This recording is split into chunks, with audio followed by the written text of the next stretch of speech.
అందరికీ మరొక ఈరోజు మనం చెప్పుకునే వాక్యం ఏంటంటే కీర్తనలు 40వ అధ్యాయం 4వ వచనం.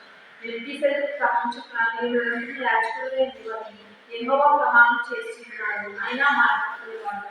కీర్తనలు 40వ అధ్యాయం 4వ వచనం మనకి ఏమనుకుంటున్నాం మనం ఒకసారి ఆలోచించినట్లయితే ఆయన మాట తప్పని వాడు అనే మాట మనకు కనబడుతుంది.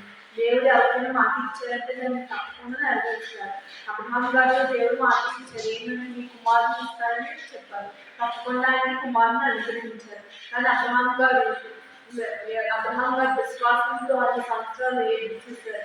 కాబట్టి మనలో కూడా దేవుడు అద్భుతాలను చేస్తారు. అలాగే మనతో కూడా ఎన్నో ప్రమాణాలు చేస్తూ ఉంటారు. ఆయన మాట తప్పని వాడు. ఆయన మన పట్ల ఎన్నో అద్భుతాలు చేస్తారు. ఆయన ఇచ్చిన ప్రమాణాన్ని ఆయన జ్ఞాపకం చేసుకుంటూ ఉంటారు. కాబట్టి మనం విశ్వాసంతో ఆ మాట కొరకు ఎదురు చూడాలి. అటువంటి విశ్వాసంతో మాట కొరకు ఆయన ఇచ్చిన మాటను నెరవేర్చే దేవుడు కనుక ఆయన ఇచ్చిన మాటను నెరవేర్చుకోవడం మనం విడిచిపెట్టాలి. మనం కూడా ఆయన విశ్వాసం ఇచ్చి ఆయన ఇచ్చిన మాట కొరకు నెరవేర్చుకోవడానికి ఎదురు చూడాలి. అటువంటి ఎదురు చూడడం దేవుడు అందరూ తెచ్చుకున్నాం. కొద్ది దేవుడు